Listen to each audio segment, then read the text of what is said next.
Today we're going to light the kazan. I'm going to show you how it's done with the coal that I've written about in the past. So to do that we have to go outside, downstairs, outside, into the basement, and we'll put all the coal in, light the kazan, and then come up to see if the radiators are getting warm. So let's go do that now.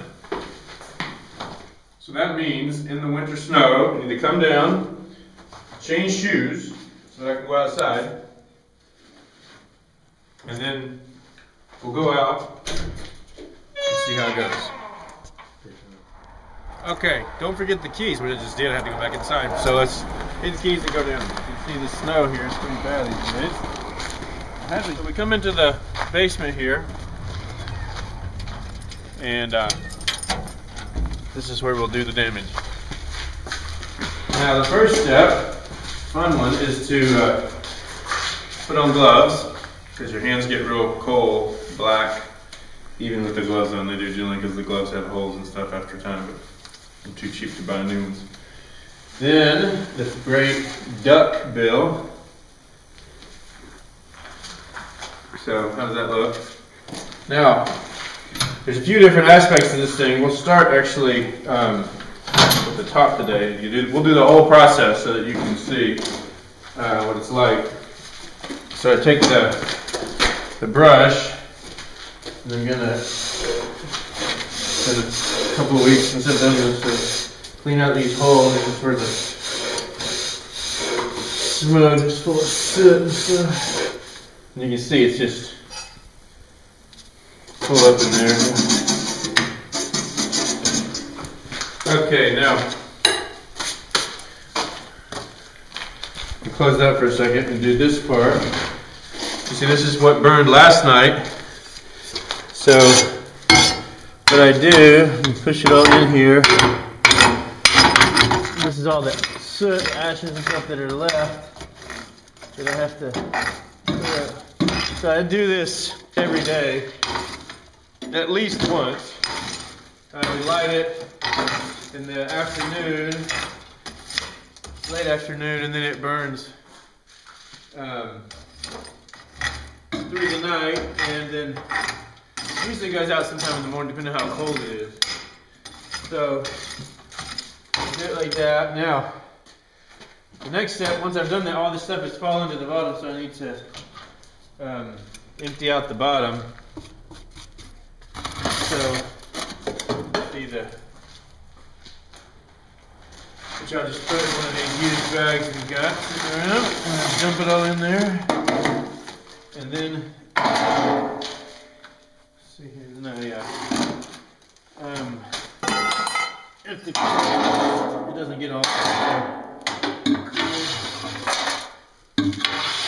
This part up here, though, I just do probably once or twice a month. It fills up, so I have to. Dump this in, bring that in like that, just to empty out that top part where we brushed it in the beginning. Dump that in, put this back, and close that up. And I done close this up. Now I gotta put the more coal in, which we'll get over here. This used to be full to here, and then it was full all to here. We had four, these are 25 kilos each. We had 4 tons. Actually, 4 tons of this, which is the, they call this jeviz. It's just about that big on average. And then the orange is the portakal, which is Russian for orange, like the fruit orange. And so you can see these are a bit bigger. They burn longer, but it's harder for them to catch, and they cost a lot more. It's probably about, I don't know, 100, 2 or 3 liters per bag more. So I open it with my handy little knife, throw this away, and now the process of getting this. See, this is really frustrating. This is just what we have. We don't have a choice. This is what our landlord put in. But most of these things, it opens and you dump it in. It's really easy. This one's really hard to get the bag, the coal. So what I do is normally just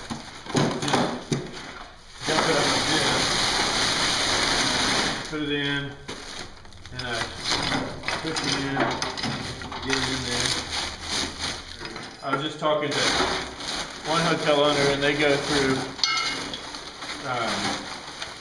a few tons a month.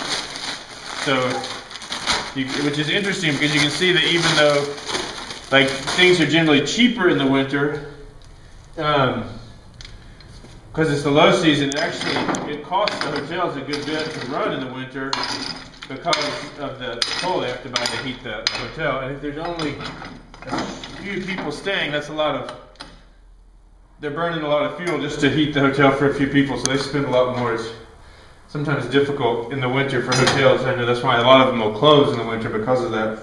So, once we put the coal in, then we get the wood.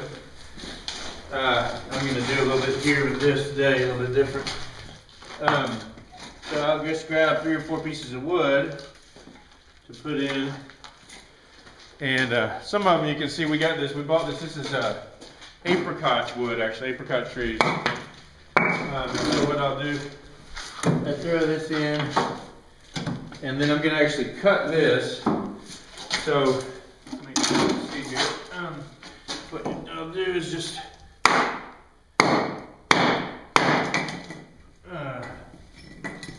this is what makes it a manly, fun thing for guys to do, you know. Yeah, I feel like a man. Oops. This in. There we go. And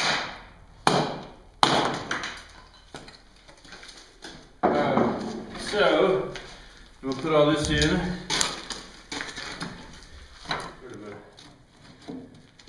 interesting mix. So now put the cardboard.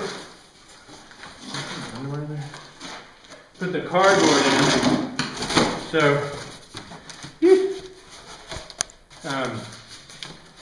just bend this and put this in, because this is what in the end is going to light the stuff. At first, it's really interesting. You go the coal on the bottom, the wood, and then the cardboard. You think it's the opposite. Like if you're lighting your grill, you're probably not putting the coal on the bottom, but that's the way it works here, because it lights and then the ashes fall down and light the next layer and then the next layer. I didn't believe it at first, but that's how it works. So I'm just going to fill this up. So we got here is the last couple pieces we'll throw in there just to keep it, make it good. Okay, now last thing, we take the diesel gasoline. I got it down at the gas station. Spray this all up so that it's gonna really light. And then I take the match, which is here, and I'm gonna light it.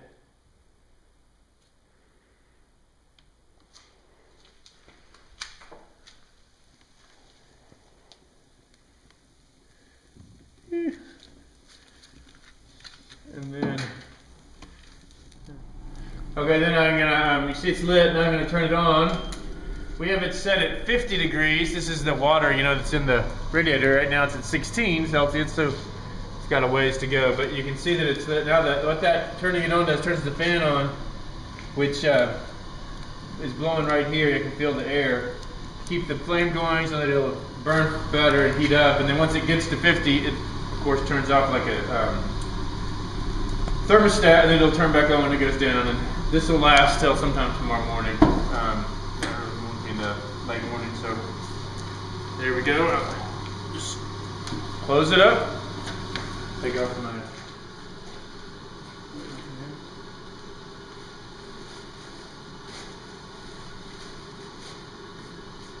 and it's lit. There you go.